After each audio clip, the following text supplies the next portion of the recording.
5:30. I will call this meeting to order. Thank you, everyone, for being here on some interesting conditions this evening. We will begin by asking you to join us for the Pledge of Allegiance. I pledge allegiance to the flag of the United States of America and to the republic for which it stands, one nation, under God, indivisible, with liberty and justice for all. With that, I will look for approval of tonight's agenda. Robin. I will move approval of the agenda with the HR addendum that was provided at our seats. I second it. Moved by Robin, seconded by Namal. Any discussion? Okay, all those in favor signify by saying yes. Yes. Yes. Any opposed? Thank you. We will move on to the recognition of audience portion. At this time, the board will hear comments from the public. We ask that each speaker who has signed up to address the board state their name and home school district for the record. Speakers must refrain from using this forum to criticize or complain about a specific employee or student by name. Vulgar or profane language will not be tolerated. The board is interested in your comments and will listen carefully, but is not obligated to respond to or debate issues in this forum. Should you desire a written response to a specific question, you may request it. This evening, each speaker will be allotted a maximum of 5 minutes. Upon conclusion of the allotted time, a chime will sound and the speaker is asked to conclude. If necessary, a final chime will sound 15 seconds later, signifying the end of the speaker's time at the podium. I will now call our first speaker to the podium.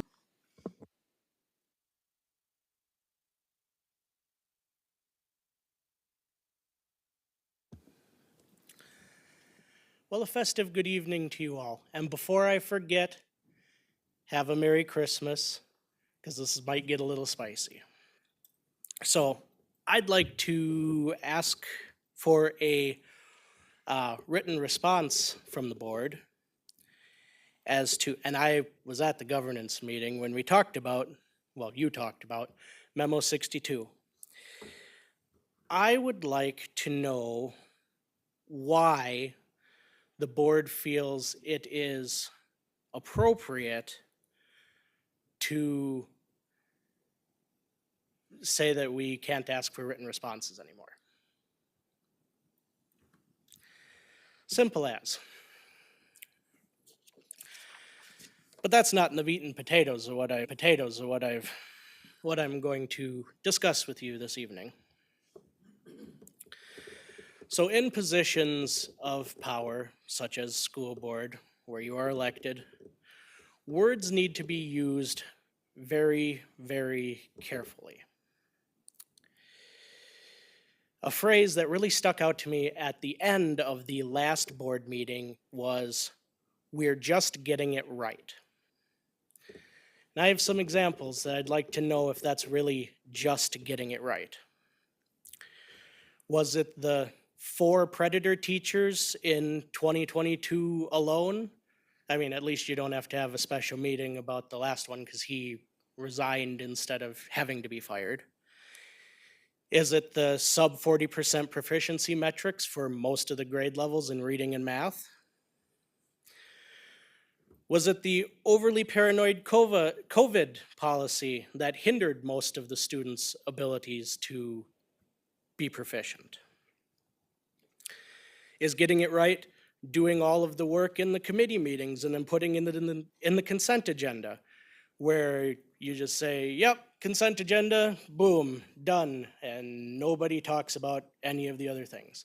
It's if you were a member of the public and only watched the board meeting, you wouldn't know what was going on. I, at least, have started watching all of the committee meetings, so I know what's going on. Is just getting it right not putting student proficiency and graduation metrics into the superintendent contract? Is just getting it right never discussing student academic success or lack thereof during your meetings? Thank you. Thank you for being here, Devin. Our next speaker is Paul Moore.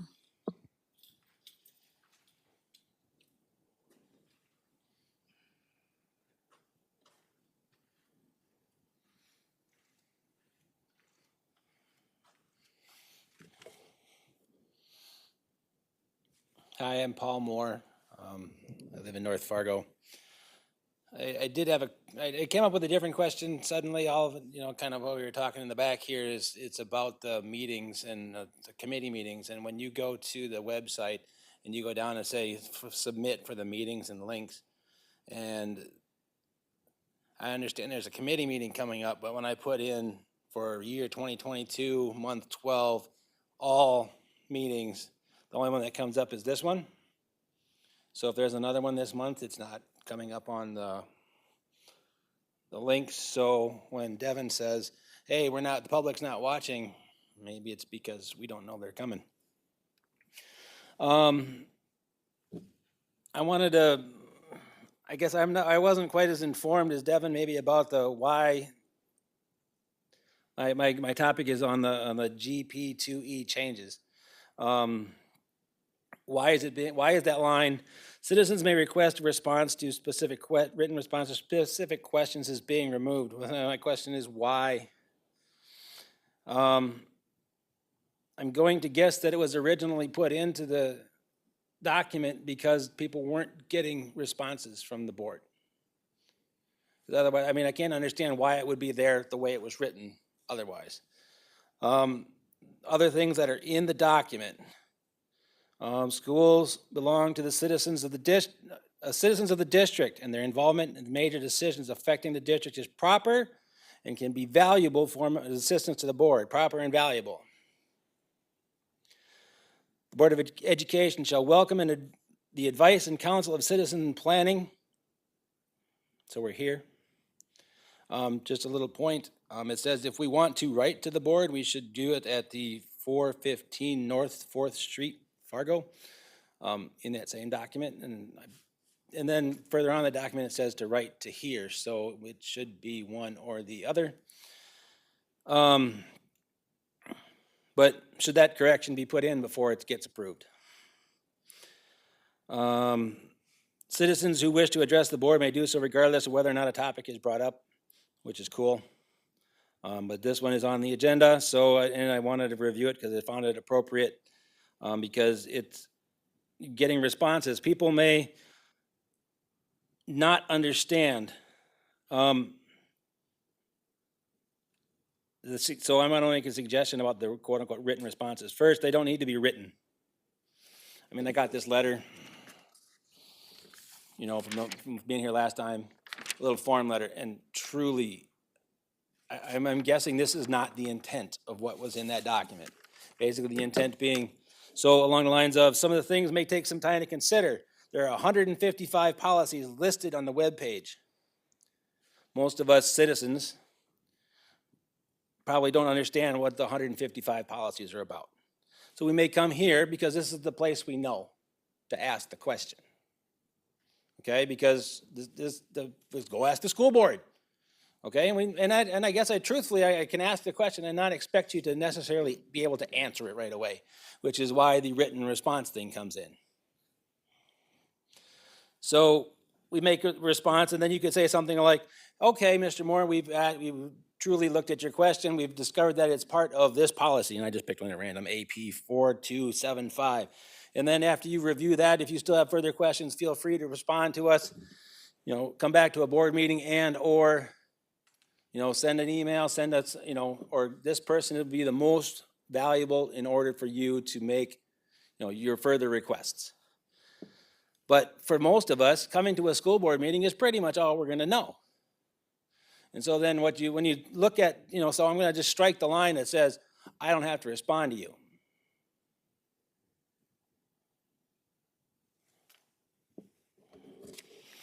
By the way, because it's actually not been so the written request thing is still in, I request a written response.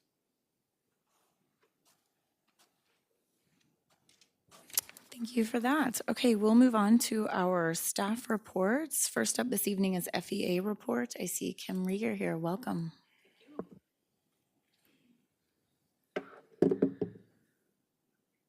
Is it on? No. Okay, good evening. So I gave Tracy the petition and all the signatures So that is turned in, and since our last board meeting, FEA leadership has had several important and very encouraging meetings where we worked with administration to collaboratively find solutions on our shared concerns. We were very pleased to meet with Dr. McKenna, the new Human Capital Officer, and we discussed the removal of AP 5220, which allowed employees a clear process to express a concern about the application of policies. After discussions with him, we were pleased to know a process is coming that will closely resemble the old process.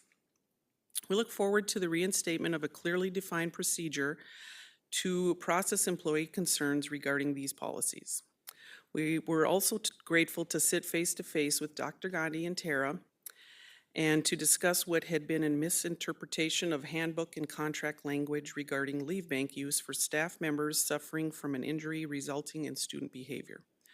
We came to common understanding that an injury can include both physical and mental health injuries. There is more work to be done on this topic, but it is good to reach some common understandings after more than 2 months working through this issue. I note the length of time there is not to publicly shame anyone involved, but to note that sometimes progress takes time. Sometimes it takes much more longer than I would like. Sometimes I must admit I grow impatient because I know how important the work we do is. However, it is this kind of patient endurance that we must all learn to embrace as we approach a new season of our contract negotiations. The process never has lent itself well to speediness, and as Grant and Seth work to lay more bricks to help build back the bridge between us, we must recognize the need to provide the time necessary to do this hard work. One such example has been the petition to negotiate. When we were notified that the process we have always used was no longer acceptable, it required additional hard work that we must admit took longer than we liked. Regardless of the delay this additional step caused to this process tonight, we are able to resubmit the petition to negotiate our teacher contract. FEA stands ready to do the hard work and aspires to our work resulting in even better workplace conditions for our staff and therefore an even better learning environments for our students. We look forward to you joining us in that work. Thank you. Thank you, Kim, for being here. We'll move on to our superintendent report, Dr. Gandhi. Good evening, board members. I think I'll start today with just maybe a brief explanation of why we are continuing to meet or have a board meeting, even though we canceled after-school activities today. When it comes to inclement weather, there's a wide variety of factors that we consider in our decision-making. Today was a little bit unique where there have been previous instances where all school activities may have been closed, and so was the board meeting, or we looked at a different option. One of the factors for the decision today was not just the accumulation of snow at the time of the activities or when they were starting or when they would end, but was also a consideration of the impact of potentially knowing that we have another snow or winter session coming right behind it. What would the impact be of keeping activities and then having some of our workers essentially on a 24-hour shift, because our ground workers would have had to clear do some work at student activities and then have to come right back to fight snow removal for later tonight, and not wanting to be able to make sure that we are providing the best environment for our staff and not allowing those shifts to happen is one of the reasons why we were able to still keep this meeting here, because it wasn't really just about the snow accumulation alone too. So I wanted to first kind of just give a little bit of that rationale, so if you have that question. The only other piece I have in my update is earlier today and even last week, Fargo Public Schools in West Fargo Public Schools have been working with Fargo Cass Public Health and other healthcare providers. You may have seen earlier today, the healthcare providers within our community did share some information about potential concerns or different things where our community can do should there be a measles outbreak, which has been a concern in multiple states across the U.S., and that has led to, unfortunately, some really ill children, and some things that, if there are things that we could do in a preventative measure, they are definitely encouraging students that have the eligibility to get that vaccine to do that, because it could potentially be being out of school for an extended period of time for a student that does not have the MMR vaccine and that would be exposed. Those are all part of the guidance that we follow from the Department of Health and Fargo Cass Public Health in our documents as well. So just the more that we can do to encourage that, I would encourage anyone that has not seen the press release or to talk to their medical providers about that piece as well, because we definitely want to make sure that we can provide continuing education, but a significant period being absent from school for something that is procedural or that's been outlined in the process of how we respond would just be a detriment if it's something that could be avoided as well. So that's it. Great. Any questions on reports? Everybody good? Okay, well, I'll look for approval of the consent agenda. Jim? I'll move adoption of the consent agenda with the HR addendum added to item 6B. Second. Seconded by Seth. Any discussion? All those in favor signify by saying yes. Yes. Yes. Opposed, same sign. Motion passes. Thank you. We'll move on to the business section of our agenda. The only item tonight comes to you in memo number 66. This is in regards to the liaison appointments for C3 Tech. At the November 28th board meeting, a joint powers agreement was approved with Cass County Career and Technical Education Center. In August, board member Katie Christensen was appointed to serve on the C3 Tech board for this coming school year as her annual liaison assignment. And with approval of the JPA, Fargo Public Schools must appoint 2 additional board members to serve on the C3 Tech board as per the agreement there. So I am recommending Seth Holden and Nikki Gullickson as the additional board members. Jim? Yeah, I'd like to move that we approve the appointment of Seth Holden and Nikki Gullickson as the additional 2 board members to serve as representatives for Fargo Public Schools on the C3 TEC board. I will second that. Moved by Jim, seconded by Robin. Any discussion?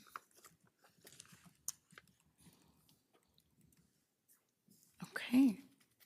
Anne Marie, I'll have you call the roll. Clark. Yes. Day. Yes. Gullickson. Yes. Holden. Yes. Johnson. Yes. Nelson. Yes. Berkland. Yes. Christensen. Yes. Newman. Yes, motion passes. Thank you for that. Okay, on to board reports. Melissa, you're joining us by phone. Would you like to go first? Sure, I can. Mine's very short. We have just been very heavy into committee work. Last week, negotiations met, and we're kind of really excited to work with the FEA and work with administration. And so I'm spending most of my non-meeting time doing that. So that's really all I have. Thank you for that. Nemo?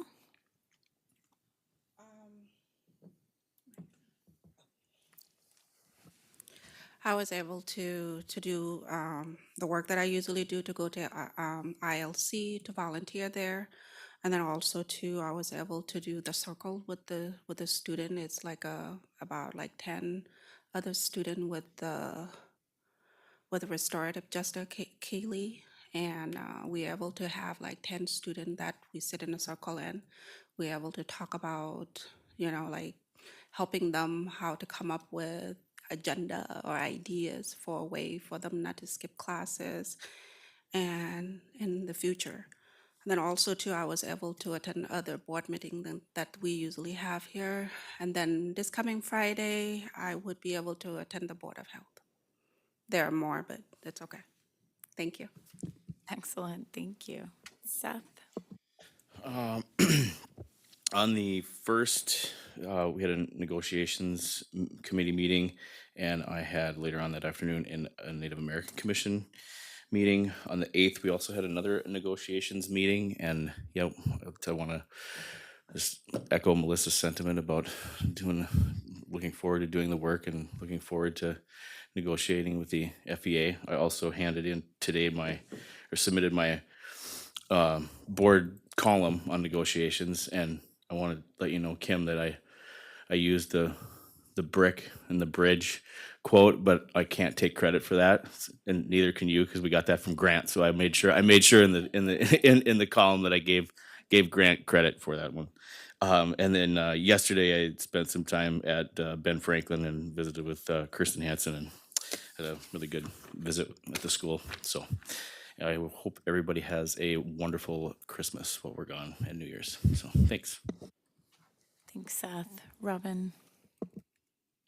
Thank you. The Governmental Affairs Committee met on December 6th. We debriefed the legislative info session. We also planned for the crossover info session in Bismarck. So please save these dates, February 21st in the evening and February 22nd in the morning.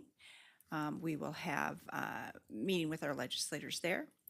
West Fargo Public Schools will join us, and I did confirm that with their board president, as Rupak asked me to do. Melissa very kindly reminded us of the upcoming NDSBA brunch and learn, because it's 9 a.m. to 10 a.m. on December 21st. If you have not registered for that, I encourage you to do so. That is prepping for the legislative session. And GAC's next meeting is January 24th at noon. I also attended the negotiations committee session and observed as a member of the public. Chamber Public Policy Committee met, and this is not a board assignment, but I think it's very relevant to our work legislatively. House Majority Leader Mike LaFleur presented during that meeting, and about a dozen legislators attended, along with other Public Policy Committee members. Education-related discussions included classroom management and how it's related to behavioral health services, which is, of course, our number one topic in our legislative priorities. So it's nice to know that our legislators are paying close attention to that, as well as SROs in more schools. He also talked about the defined benefit for ND PERS, North Dakota Public Employee Retirement System. He assured us that the state is required to fulfill all currently promised benefits. And then these are his words: discussion is leaning towards switching to a defined contribution plan for employees that are hired after January of 2025. And then that bill will be discussed in Governmental Veterans Affairs Committee, and Austin Schauer is the new lead for that committee. And then Fargo's Community Development Committee, we are striking out as far as meeting. We have not met since I've been assigned. This Thursday meeting was canceled due to staff illness. So one of these days, I'm going to get to go to that meeting. That is all. Thank you. Thank you. I know And Merry Christmas, everyone. Thank you. I was going to say, I know this is your busy season, so that's great. Okay, Tim?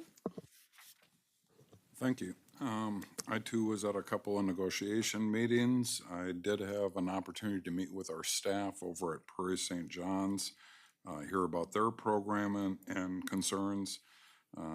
We had a governance subcommittee of the SEEC board as we are working through putting together a new governance structure for the organization. And we actually have a board meeting scheduled for tomorrow. And last but not least, I'm pretty sure you can still bring a food basket down here to the DO tomorrow, or go over to Hornbacher's and for a small sum of money, get a food basket that'll be part of what the district office and the district staff is doing to help families during the holiday season. So I'll be over here, hopefully, storm providing, dropping off a basket tomorrow, and I'd love to encourage the rest of the public to think about doing the same.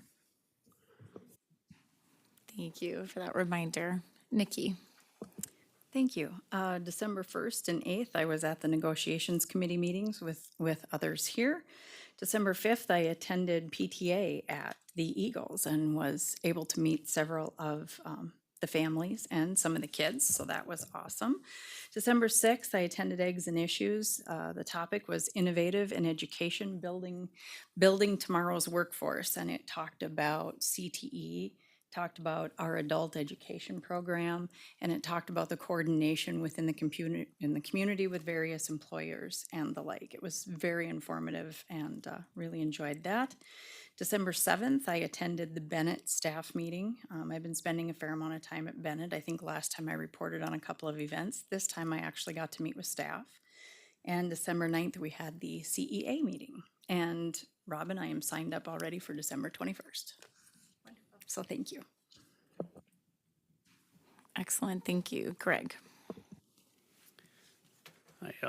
I also attended the large amount of committee meetings that everyone else has already listed off. I think every single one of my committee assignments met last week, so it was a busy week. But to name one more fun thing, last night I attended Longfellow Elementary's winter music program. It was a truly packed house, standing room only. I think there was maybe like 30 of us standing, and the entire gym was filled with chairs, and those were all full. And I think that's partially due to the fact that they said they had a unprecedented large number of students who were wanting to participate in the different music activities this year, which I think is always a good thing. Very cool, thank you. Katie? Yeah, so I had similar reports. I would say December 6th, I attended governmental affairs. December 7th, I visited with a bunch of the teachers at Lewis and Clark early in the morning before the school day started. On December 8th, I went to Lewis and Clark's Winter Festival concert, which was also a packed house, and I thoroughly enjoyed the kazoo song. And then on December 9th, I attended our CAE meeting. And then that evening, I went to the improv show at Fargo North High. So I got to see a lot of Fargo students performing last week. It was really great. Very good. Love hearing all the updates. I have a very brief president's report for once. I actually don't know that I have anything directly in my school board role other than like committee stuff. Had multiple meetings with the district in my health officer and community physician role, but spoken to a few constituents about things. And I always go to the NDSBA brunch and learn. So thanks for that reminder. I didn't realize it was legislative this time. I believe that's all I have. So I will affirm our next regular meeting date, which is January 10th. Anyone have any final things? Okay, please drive safe. It is 5:57. We are adjourned.